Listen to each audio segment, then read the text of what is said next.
So makinig tayo kay Sorecto patungkol sa kanyang makarecover pa. Makarecover pa kaya ang kampo ni Sara? Question mark.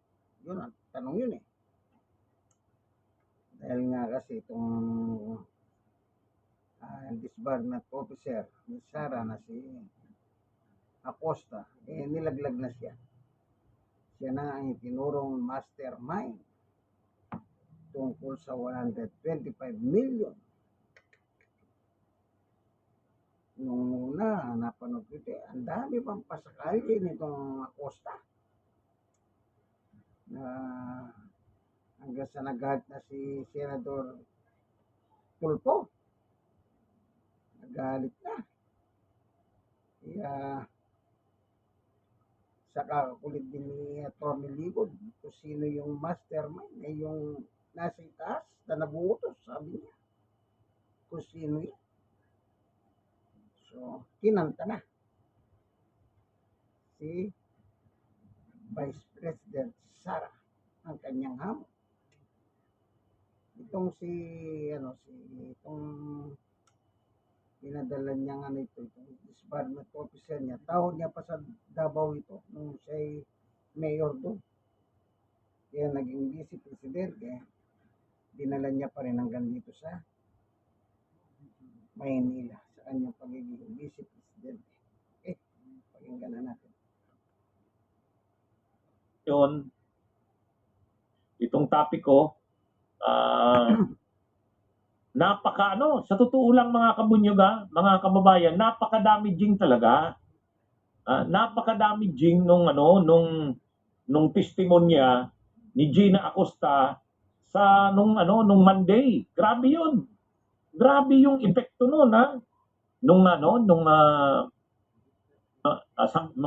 mga sinabi ni Gina Acosta doon. Hostile witness siya, kahit hostile witness, pero yung mga sinabi niya doon sa pagdinig na yon, damaging kay Sara Duterte yun. Napakatindi nun. Yung sinabi niya kasi noon sa pagdinig ng kamera na si Sara Duterte ang nag-utos sa kanya, nag-instruction sa kanya, na ibigay yung iningkas na pera, ibigay kay La Chica. No battery, please charge. So, grabe yun. Medyo damaging yun, napaka-damaging yun kay Sara Duterte. Hindi, sa totoo lang, mga kababayan. Medyo mabigat. Kaya, hindi simple ang epekto nun. Kasi, ang lumilitaw doon, tulad nun, yung sinasabi ni Amy Marcos, ang sinasabi sana kasi ni Amy Marcos, papalusubin sana si Sara. Kasi ang sabi ni Amy Marcos, wala namang pananagutan si VP Sara Duterte dyan. Kasi mayroon diyang accountable officer, mayroon daw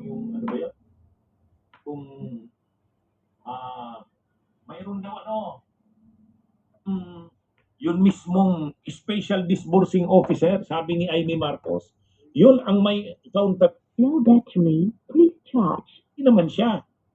Kaya lang doon, sa pagdinig nung Monday, tinanong si Gina Acosta, bakit nyo kasi binigay kay La Chica? Samantalang hindi naman sila Chica member ng Office of the Vice President kasi security lang naman siya. Kumbaga AFP siya, military na inassign sa Office of the Vice President. Pero hindi siya staff ng Office of the Vice President, kaya hindi pwedeng maging accountable officer or disbursing officer si La Chica. Kaya lang lumalabas siya na yung siya na yung humawak ng pera pagka-ingkas ni Acosta. Kaya tinanong si Acosta, bakit mo ginawa yon? Ang sagot ni Acosta, yun daw ang utos ni VP Sara Duterte. Yung patay. Patay. Kaya sa totoo lang, No battery, please charge. Yung mga liquidations na sinubmit, nitong nakaraang mga araw, bago pa itong si Acosta, i-present yung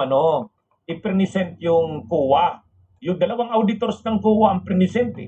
Doon pa lang, na irregular ang liquidations. Maraming questionably sa naging paggastos ng Office of the Vice President at ng DepEd tungkol dun sa confidential funds. Hindi yun. Yun na, yung mga pangalan na alias ang mga gamit, tulad ng Mary Grace Piatos, Andy Lim, pagkatapos, ang mga pinagkagastusan, hindi naman allowed. Hindi pwedeng gamitin ang confidential fund sa mga Christmas party, sa tree planting, kaya disallowed Dinisallow ng COA. Pero, ang ano doon, ano naman ang pakialam ni VP Sara doon? Low battery, please charge. Ang lumalabas na ngayon, mga kabunyog, mga kababayan, binigay kasi kay La Chica yung pera, hindi sila Acosta. Dapat si Acosta ang nag-disburse nun kasi siya ang special disbursing officer. Kaya kahit si Acosta, pag tinatanong, saan po ba ang pinagkagastusan ng confidential fund? Sabi niya, hindi ko rin alam Hindi ko rin alam. Pagkabigay kasi kay La Chica, hindi ko na alam kung saan na napuntang pera. Di ba? Kaya ang tanong na sa kanya, bakit mo kasi binigay kay La Chica? Sabi ni Acosta, yun po kasi ang utos ni VP Sara Siyempre, head of agency, head of office, si Sara Duterte, hindi niya naman mahindian. Kaya yun, ang lumilitaw dito talagang hindi Low battery, please charge. pananagutan niya dyan, mga kabunyog, mga kababayan. Kaya, talaga ito? Damaging. Ang laking damage kay Sara. Ang laking damage kay Sara nung testimonya ni Costa. Kasi doon napagkabit-kabit yung mga napagkabit-kabit. Yung nakaraang kasing mga araw, irregular yung mga liquidations, excessive, extravagant. Kaya lang ang tanong, bakit nangyari yun? Bakit nangyari yung mga yon? Yung mga irregular, excessive na mga liquidations. Kasi nga hindi na nakontrol ng special disbursing officer. Sino yon? Si Gina Acosta. Hindi niya na alam kung saan ginastos ang sabi niya, basta pagka-incas niya ng 125 million, binigay niya kay La Chica. Ang tanong, bakit mo binigay kay La Chica? Low battery, please charge. Kung hindi niya naman inutos yun, hindi ko naman gagawin yun. Atay. Mabigat talaga yun, mga kabunyog, mga kababayan. So, sa ngayon, ang tanong, kaya? Anong gagawin ng depensa ngayon, ng mga abogado ng depensa? Paano nila kukontrahin? Yun ang tanong. Kaya pa kayang kontrahin ng depensa yon? At siyempre kailangan nilang recover.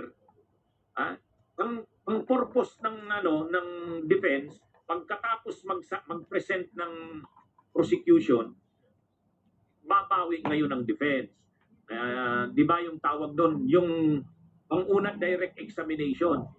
Yung ginawa ni Attorney Ligutan, direct examination yon. In-examine niya si Acosta. Ang problema, maraming damaging na mga nasabi si Acosta. So, kailangan bumawi ang defense doon.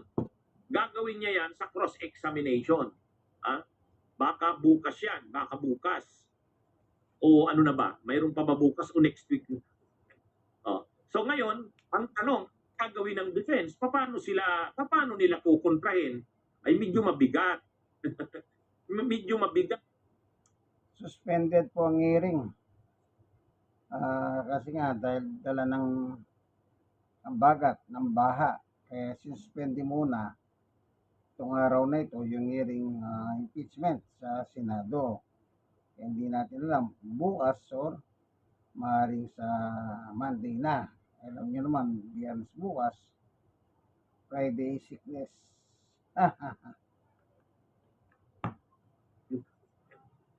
So ngayon, ang tanong, gagawin ng defense, paano nila kukontrahin? Ay medyo mabigat. Medyo mabigat. Kasi paano mo kukontrahin si Gina Acosta sa sinabi niya? Si Sara siguro, kailangang i-present si Sara Duterte para magpaliwanag si Sara. Kaya lang, parang wala lang kay Sara Duterte. Hindi yata nila ipipresent si Sara. Kung bola kasi dito, nasa defense na eh. Wala na, ang prosecution na-establish na ngayon. Na-establish na grabe yung mga anomalya sa confidential funds. At ang pangalawang Pangulo, si VP Sara Duterte, ay may malaking pananagutan doon. Lalo na nung sinabi ni Gina Acosta na ang nag-utos sa kanya ay si VP Sara Duterte. So ngayon, paano kukontrahin ng defense? Mabigat. Kasi unang-una, kredibilidad ni Gina Acosta ang gagawin ng defense. I-questionin nila ang kredibilidad ni Gina Acosta. Eh si Gina Acosta, tao na ni Sara mula pa sa Davao. Di ba? Mula pa sa Davao, tao na yan ni Sara. Tapos, paano mo ngayon i-questionin yung mga sinabi ni Acosta na Davao pa lang, trusted na yan ni Sara. At saka ang trabaho niya talaga sa Davao pa lang, siya ang taga-liquidate ng confidential funds. Special disbursing officer na siya ng confidential funds maging sa Davao pa lang. So yan ang ngayon, mabigat, mga kabunyog, mga kababayan. Pangalawa, si Gina Acosta ay hanggang ngayon staff ng Office of the Vice President. Kaya hindi mo naman masasabing masama ang loob ni Gina Acosta kay Sara Duterte. Hindi, nandiyan pa siya kay Sara hanggang ngayon. So parang talagang yung sinabi ni Acosta, tama ka, Grimofana, 2 beses na ni Acosta doon sa House of Representatives, sinabi niya yon at hanggang ngayon inulit niya na naman. So pag 2 beses mo na yan inulit, walang pagbabago sa declaration mo, totoo yun. Kaya ang tanong ngayon, paano kaya lulusutan ng defense yan? Mukhang mahihirapan sila. Hindi. Paano mo i-cross-examine? O sige nga, yung problema dito sa defense, ang abogadong ipinantapat kay Attorney Ligutan, yung si Attorney Bacuil, batang-bata pa naman yun, papasa pa lang sa bar noong 2022. Kahit makikita nyo yung si Bacuil, yung abogado na mataba, yung bata, natataranta eh. Hindi nga makapagtaas ng boses kasi parang duda siya sa sinasabi niya. Ang dapat siguro sa defense diyan, dapat pumasok na, lumabas na si Attorney Fortune, si Siegfried. Dapat lumabas na si Attorney Greg Narbasa, yung mga veterano na mga senior lawyers. Masyado nilang ina-underestimate ang prosecution. Grabe na ang score ng prosecution eh. Grabe na ang score ng prosecution sa totoo lang. Lahat halos ng mga nag-a-analyze, mga legal experts, nag-a-analyze, lamang na ang prosecution. Kailan nila re-remedyohan yan? Sa pag sila nasa defense, ang nag-present ng mga testigo at ebidensya, mahirap na yan. Dapat dito pa lang, makarecover sila. Hindi na pwedeng yung Attorney Bacuil. Mapapahiya sila. Kitang-kita naman natin, nilamon ni Attorney Ligutan eh. Di ba? Mga kabunyog, linamon ni Attorney Ligutan. Yung si Bacuil, nag-o-object pero hindi siya confident sa objection niya. Ang hina ng boses niya, hindi niya masabi ng malakas kasi parang nakakahiya yung ginagawa niya eh. Pagkatapos, magko-cross-examine siya, dapat iba na. Dapat maglabas na ng magaling na lawyer ang defense. Dapat maglabas na ng magaling na lawyer ang defense kasi kailangan mag-cross-examine itong si Acosta para makarecover dun sa damage na nagawa kay Sara. Damaging kasi, kaya lang, sinong gagawa? Yung Attorney Bacuil? Yung batang abogado na mataba? Ay, hihirapan. Dapat maglabas na ng magaling na lawyer ang defense. Hindi pwedeng umaasa na lang sila diyan sa mga parang inaano niya sabi ni John Hernani, swallowed by life. Kaya sa totoo lang, ewan ko kung hindi ba nila na-assess na grabe na ang damage kay Sara Duterte? Ha? Ang tingin ko kasi parang ang iniisip ng kampo ng defense, ay wag na tayong diyan. Sa bandang huli naman ang mga senador na yan, kahit marami pang ebidensya, kahit talong-talo si BP Sara, ang mga senador na yan, si Robin Padilla, Amy Marcos, Pia Cayetano, Alan Cayetano, yan naman, buboto yan para sa acquittal. Kaya lang, mapapahiya na sila. Kasi nakikita ng taong bayan na napakatibay ng mga ebidensya. Tapos ngayon, i-acquit nila si Sara Duterte. Dapat itong sa defense, wag namang pahirapan ang mga pro-Sara senators. Dapat itong defense, ipaglaban nila si Sara, galingan nila, para yung mga pro-Sara na senators, pag bumoto sila ng acquittal, hindi naman sila mapahiya. Pero sa nangyayaring ito ngayon, mapapahiya sila. Sa bagay, wala namang hiya sa kanilikadesa yang sila Padilla. Anong sabi ni Padilla? Sabi ni Padilla, ay, sunugin niyo pa ako, ang amoy ko, Duterte. Kaya yan, mga kabunyog, mga kabayan. Yan. Pero, dapat din, ang defense ni Sara, kahit papano, maka-score. Galingan din. Para pag bumoto yung mga pro-Sara senators ng minorya, na i-acquit si Sara, hindi sila nakakahiya. Sa labas. Magiging silang kahiya-hiya. Bakit mo in-acquit si Sara samantalang talong-talo?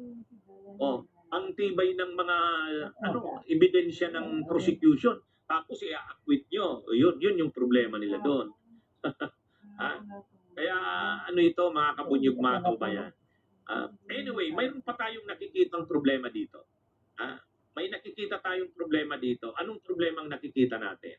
Ang problema na Yan si Gina Costa nung Quadcom ng Kongreso.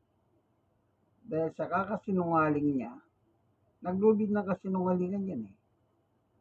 Kanda hospital siya. Bigla siya sinakluluhan ni bising-bising Sara. Ang gusto ng Kongreso, dalhin doon sa hospital ng gobyerno. Aba, itong si Sarang bising-bising, nagre-request, gusto niya sa private. Ala, nanda sakit-sakit, nakakaya. Nandahil lang sa pagtatakip kay Sara, kanda sakit siya, ganun pala. Kaya, kapon gusto niya sanang magpalusot. Kanya lang, muli nilang pinakita yung nangyari nung nakaraan sa TRICOM. Yung pagtatanong ni Jerby, congressman ng 2nd District ng Batangas. Pinababasa yung nangyari. Kaya wala siyang magawa eh. Kumbaga, kahit gusto niya magpalusot kahapon eh. Kaya nagalit na nga si Senator Tulfo sa kakainarti niya. Binanata siya ni Tulfo. Ayan, nilaglag na niya si Sara. Si Sara na yung tinuro niya na nag-uutos. Ibigay yung pera kay Latsika. Si Latsika naman, ang siyang nagbibigay ng input sa kanya. Malala po yung pera natin. Mukhang natin po. Sabi nga ni Atty. Capona, na-scam mga Pilipino. Ito, mga kabunyog, mga kabayan. Anyway, mayroon pa tayong nakikitang problema dito. May nakikita tayong problema dito. Anong problema ang nakikita natin?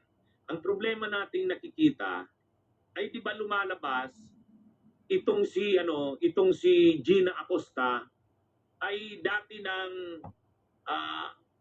ito na yung dating nagli-liquidate ng confidential funds ni Sara, mga kabunyog, sa Davao pa. Kaya lang, kung ganito yung nangyari sa Office of the Vice President at saka sa DepEd, sa DepEd, napaka-irregular, maanumalya ang paggastos ng confidential funds. Malamang ganyan din ang ginawa sa Davao. Diba? Ibig sabihin, kung ano ang ginawa ngayon sa Office of the Vice President, kung ano ang ginawa sa DepEd, anong ginawa? Pinalabas yung mga tree planting, pinalabas yung mga Christmas party, confidential funds. Hindi pwede yun. Kaya lang malamang ganyan din ang ginawa sa Davao. So dapat ngayon, dapat imbestigahan din yung paggamit ng confidential funds ng Davao. Di ba? Bagamat hindi na magagamit yung kung ano man ang matuklasan sa investigasyon ng COA sa Davao, hindi na yan magagamit sa impeachment ni Sara kasi wala namang kaugnayan yung sa Davao. Pero dapat din mo panagot si Sara sa nangyari sa Davao. Kasi kung ganyan din ang nangyari sa Davao, nilustay din ang pondo ng confidential funds. Ganyan din ang naging paggastos. Dapat makasuhan pa rin si Sara tungkol sa paglustay ng confidential funds ng Davao. 2.6 billion mula 2016 to 2022. Hindi maliit na pera yan, mga kabunyog, mga kababayan. Kaya dito, sa natuklasan na ito sa impeachment trial, tama lang na imbestigahan na rin ng COA, balikan yung mga confidential funds ng Davao. Busisiin rin. O Derek Perido, hindi, itatrap rin yun eh. Confidential funds din yun, saka hindi naman maliit na halaga yun. 2.6 billion na confidential funds mula 2016 to 2022. Nung mayor si Sara Duterte, grabe rin ang confidential funds ng Davao. Ano bang ginawa ng Davao? Malamang ganito rin. Kung anong ginawa dito sa confidential funds ng OBP at DepEd, ganun din. At ang special disbursing officer din, doon sa Davao, ito rin si Gina Acosta. Mga kabunyog, dapat. Ano yan? Dapat anuhin ito. Imbestigahan din ng COA yun. Balikan. Kung may makita na mga anomalya din doon sa confidential funds ng Davao, kasi ang special disbursing officer doon, ito rin si Gina Acosta at saka itong si Edward Parda, kasuhan din ang plunder na naman tungkol na sa Davao. Ito kasi, ang pinag-uusapan ngayon sa impeachment trial, yung confidential funds ng DepEd ng OBP. Siyempre, kasi tungkol yan sa pagiging Vice President ni Sara. Pero, accountable pa rin ba si Sara Duterte doon sa confidential funds ng Davao? Yes. Accountable pa rin siya doon. Pero hindi na yun magagamit sa impeachment trial. Separate na kaso yun. At maganda yun na makita ng mga taga Davao. Kasi laging pinagmamalaki ng mga Duterte, hindi sila corrupt sa Davao. Di magandang makita ngayon. Sige nga, ito yung mga confidential funds ng Davao. Diba? Tingnan nyo kung paano rin ginastos ni Sara, nilustay ang confidential funds ng Davao. Imagine niyo mula 2016 to 2022, 2.6 billion. Hindi naman maliit na halaga yan. Ano yan, mga kabunyog, mga kababayan? So, Pera ng taxpayer, kaibigan. Ako po, taxpayer ako eh. Nagsimula ako magbayad ng bills at the age of 20. Nagtrabaho ko sa private, hindi ko nagtrabaho sa gobyerno. Isipin niya. Ngayon, 65 na ako. Ngayon, bubulgar, yung palang binabayad natin buwis, nilulustay, piatos. Sige po, hanggang dito na lamang, Dito ang programa nating ang katotohanan laban sa masama ayon sa Biblia. Sa Biblia po, kapag hindi ka magpapasakop sa gobyerno, parurusahan ka ng Diyos. Roma 13:2. Ang Diyos po ang nagpaparusa sa mga ayaw magpasakop sa gobyerno na itinatag ng Panginoong Diyos. Roma 13:1.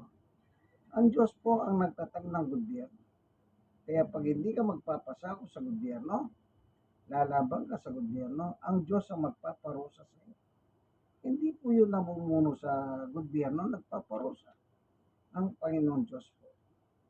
Kasi nga, nilabag mo yung nilagay niyang mamumuno sa gobyerno. Si Lustay, di ba pinagbantan niya nga patay si Bongbong, si Lisa, si Romualdez. Ngayon, nakadimahan, kinasuhan siya ng NBI sa Department of Justice. Ngayon, may rumor na lumalabas, humihingi daw siya ng one-on-one talk. Hindi natin alam kung gaano katotoo yun. Silang dalawa lang ni Pangulong Bongbong. Siyempre, hindi dapat papayag ang Pangulo dyan. Bakit? Mabigat ang kamay niya ni Sara. Kita niyo yung nangyari doon sa CF sa Davao. Pinagsusuntok niya. Walang laban yung tao ron. Baka pagsusuntukin niya si Marcos, baka mamatay si Marcos. Kasi lahing mamamatay tao ang mga yan. Tandaan niyo po yan. Sige, ganito na lamang ang kaibigan Jesus Brother Manny Bautista. Lagi po kayo manalangin, mainit ang panahon, mainit ang bagyo.